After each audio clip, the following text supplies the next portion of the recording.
ادھر دلی میں سازشیوں نے ادھر تو رضیہ کو ادھر بغاوت کو کچلنے میں لگا دیا، اور ادھر دلی میں کیا کیا سازشیوں نے کہ رضیہ کا جو بھائی تھا بہرام، ان لوگوں نے بہرام کو تخت پر بٹھا دیا، اور جتنے بڑے بڑے عہدے تھے ملائی دار وہ سب آپس میں بانٹ لیے۔ یہی ان کی منشا تھی۔ بہرام ایک کمزور بادشاہ ثابت ہوا۔ الدنیا کو جب اپنی غلطی کا احساس ہوا تو اس نے رضیہ سے معافی مانگی۔ اب الدنیا کو سمجھ میں آیا کہ اچھا ہم لوگوں کو ادھر اس نے کیا کہتے ہیں الجھا دیا، اور ادھر ترک امیروں نے جو ہے بہرام کو بٹھا کر کے سارا ملائی دار عہدہ بانٹ لیا۔ گویا ہم لوگ بیوقوف نکلے۔ جب اس کو احساس ہوا اپنی غلطی کا تو رضیہ نے کیا کہتے ہیں تو اس نے رضیہ سے معافی مانگی اور اپنی وفاداری کی یقین دلایا کہ اب ہم کبھی اس طرح کی غلطی نہیں کریں گے، اور پھر رضیہ اور الدنیا کی شادی ہو گئی۔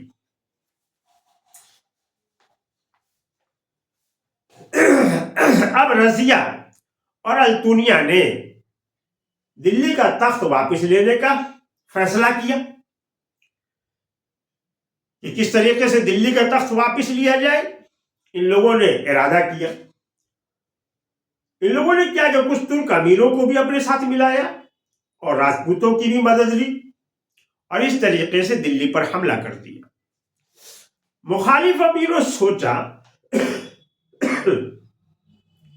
کہ رضیہ دلی میں بڑی مقبول ہے، پاپولر ہے، اگر رضیہ دلی پہنچ گئی اور اس کے بعد ہم اس سے جنگ کریں گے تو دلی والے رضیہ کا ساتھ دیں گے، اس لیے رضیہ کو دلی سے باہر ہی روک دیا جائے۔ رضیہ دلی میں بڑی مقبول، اگر اس کی فوجیں یہاں پہنچ گئی تو اس کے مددگار اٹھ کھڑے ہوں گے، اس لیے جنگ دلی سے دور ہونی چاہیے۔ چنانچہ بہرام کی فوج نے رضیہ کو راستے ہی میں روک دیا۔ شاہی فوج تعداد میں زیادہ تھی۔ بہرام شاہ وہ تو کٹپتلی بادشاہ تھا، لیکن یہ جو ترک امیر تھے اس کے پیچھے یہ سارے لوگ کام کر رہے تھے، ان کی فوج تعداد میں زیادہ تھی، اور ادھر الدنیا اور رضیہ کے پاس فوج کی تعداد کم تھی۔ اس کے علاوہ کہ اس کے پاس ہتھیار بھی ویسے نہیں تھے، شاہی فوج کے پاس ہتھیار بھی جدید تھے۔ چنانچہ گھمسان کی لڑائی ہوئی رضیہ کی فوج میں اور بہرام شاہ کی فوج میں۔ گھمسان کی لڑائی ہوئی، رضیہ نے بڑی ہمت دکھائی لیکن اسے شکست ہوئی، اور اس طرح سے رضیہ کو قتل کر دیا گیا۔ رضیہ سلطان نے اگرچہ صرف 3.5 سال حکومت کی، لیکن اس 3.5 سال کی مدت میں اس نے اپنی ہمت، حوصلے اور حسن انتظام سے یہ ثابت کر دیا کہ وہ ایک اعلیٰ درجے کی حکمران تھی۔ یہی وجہ ہے کہ کوئی بھی ہسٹری مین، تاریخ دان رضیہ کو نظر انداز نہیں کر سکتا ہے۔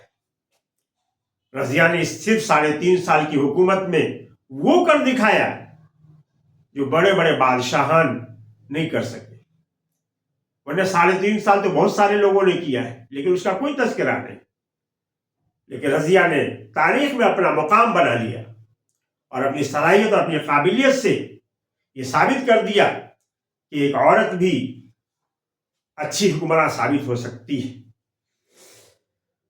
تو اس طریقے سے رضیہ سلطان ہندوستان کی پہلی ملکہ تھی۔ آج کی گفتگو یہیں ختم کرتے ہیں، انشاءاللہ پھر کل سوال و جواب لے کر حاضر ہوں۔